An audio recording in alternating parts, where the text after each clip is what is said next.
పెద్దలు చిన్నారెడ్డి గారు ప్రారంభించిన తెలంగాణ ఉద్యమం చీమలు పెట్టిన పుట్టలో పాములు దూరినట్టు ఆ ఉద్యమంలో నువ్వు దూరి ఇవాళ తెలంగాణ రాష్ట్రాన్ని పట్టి పీడించినవు.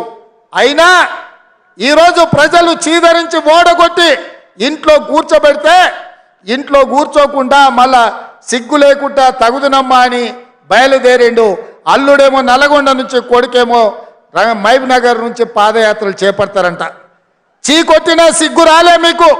ఈ జిల్లాలో 14 సీట్లుంటే 12 ఇట్ల బండకేసి కొట్టి బొంద పెట్టినా ఏ మోకం పెట్టుకొని పాలమూరు జిల్లాకు వస్తామని చెప్పి నేను ఈ వేదిక మీద నుంచి అడగదలుచుకున్న చంద్రశేఖర్ రావు. నువ్వు భీమా పూర్తి చేసినావా, నెట్టంపాడు పూర్తి చేసినావా, కోయిల్ సాగర్ పూర్తి చేసినావా, కల్వకుర్తి పూర్తి చేసినావా, ఎస్ఎల్బి పూర్తి చేసినావా, దేవాదుల పూర్తి చేసినవా, ప్రాణహిత చెవెళ్ళ పూర్తి చేసినవా? ఈరోజు 10 ఏళ్లలో 2 లక్షల కోట్ల రూపాయలు ఖర్చు పెట్టి ఈరోజు ఏ ప్రాజెక్టులు పూర్తి చేయలే.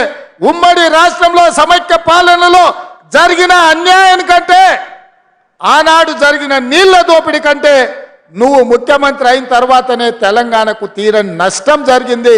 లెక్కలతో సహా పెద్దలు ఉత్తమ్ కుమార్ రెడ్డి గారు శాసనసభలో మిమ్మల్ని అడిగిండు, కడిగిండు, బండకేసి కొట్టిండన్న సంగతి ఈ వేదిక మీద నుంచి నేను చెప్పదలుచుకున్నా.